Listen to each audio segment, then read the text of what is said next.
Welcome back to Engine Shop Joe. Subscribe if you haven't. Thank you. Like if you like it. Thank you. Let's go on with part 5 of features and parameters and get through this.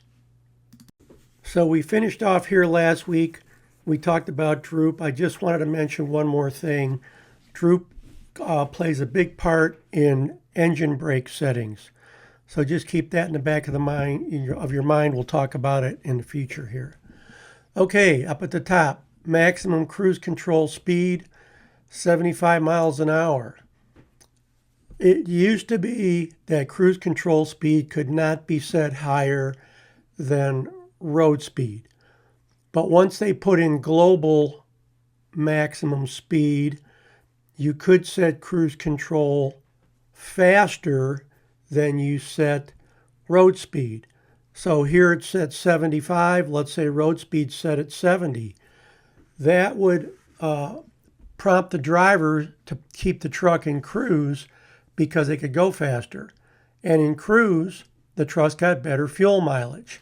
So that was one reason they did that. The second is because now that you can set cruise control speed to whatever you want, you can turn on driver reward, and that plays a part in it. So we'll talk about that later. Adaptive cruise enabled on this truck, and adaptive cruise recovery. So what adaptive cruise is, on the brand new stuff, and when I say brand new, I'm talking about a 2024. That's where I was when I did this. In 2024, they had sensors in the front bumpers of the truck, and they would sense if there was a vehicle in front of the truck.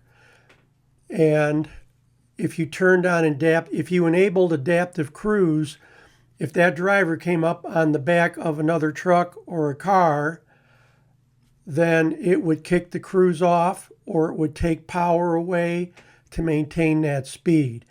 And then if he got too close too fast, say he's going down a hill, it would kick the cruise off.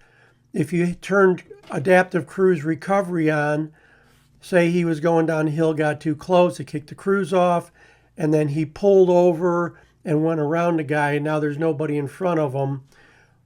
Once he let off the throttle, the adaptive cruise would kick itself back on.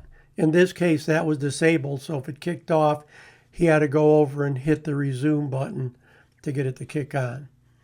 Adaptive cruise control auto resume was enabled. Auto resume lower set speed limit 13 miles an hour. That means if he dropped more than 13 miles an hour lower than the cruise was set at, say he set at 60, if he dropped down to lower than 57, it would not auto resume. And then auto resume type, auto resume enabled. So you do have a couple of choices with auto resume type, whether you have to hit another switch or bump the gas pedal, or it just automatically happens. In this case, that's what happens. Adaptive cruise usage demand, that is a driver control thing. If you turn that on, you have to set how much he uses adaptive cruise. If drivers don't want adaptive cruise, they turn the cruise control switch off and they have no cruise. If this is turned on, drivers do not have a choice to go back to standard cruise control. Probably it's worth taking the time and maybe even stopping here because of the sake of time, but I wanted to mention that many of the drivers where I used to work asked me to turn adaptive cruise off. So I emailed the owner and asked the owner, and he said, nope, I pay almost $8,000 a truck more to get that. And he said that adaptive cruise stops our trucks from rear-ending other trucks or other vehicles on the road. And they estimated that it stopped 3 accidents a year.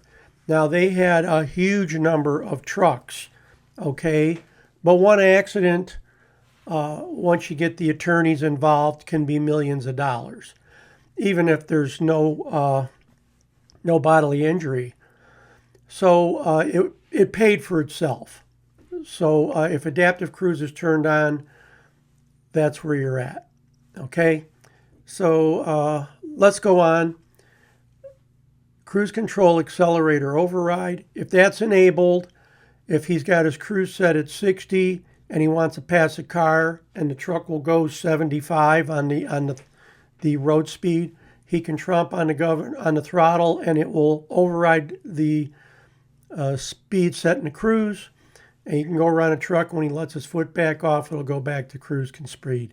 If that's disabled, he can't go faster than the cruise is set at by stepping on the gas.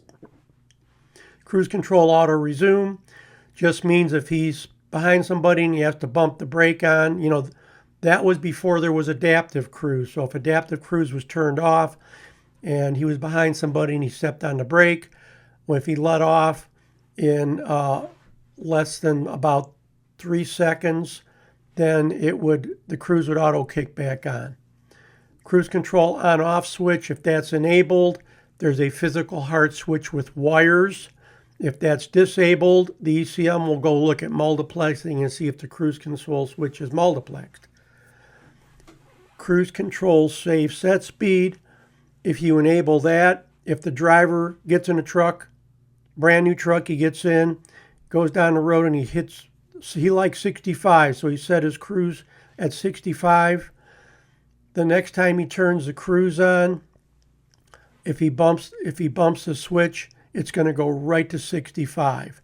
So it'll save that set speed. He can change that by just say next time he wants to go 70, he just has to gas pedal up to 70 and then bump set while he's at 70. But after that, it will remember that speed, and that's what it'll go to. Cruise control and engine brake interaction. Start maximum engine braking, 3 miles an hour. Start minimum braking at 2 miles an hour. A lot of guys don't know, if you've got engine brakes and you've got cruise control, you can turn this on so that, say you're going 60 and you go up a hill, and you start down a steep hill and you're loaded heavy. The way this is set now, if he's got his cruise set at 60 and his droop is less than 3 miles an hour, once he gets to 3 miles an hour, the engine brakes will automatically come on at full braking power. And once he drops to 2 miles an hour, they'll taper off between 2 and 3 to minimum braking power. Cruise control engine brake switch bypass, that's disabled. If that switch was on, the driver could temporarily turn off engine brakes and cruise. There's some other reasons for that, but I'm not going to go into them here.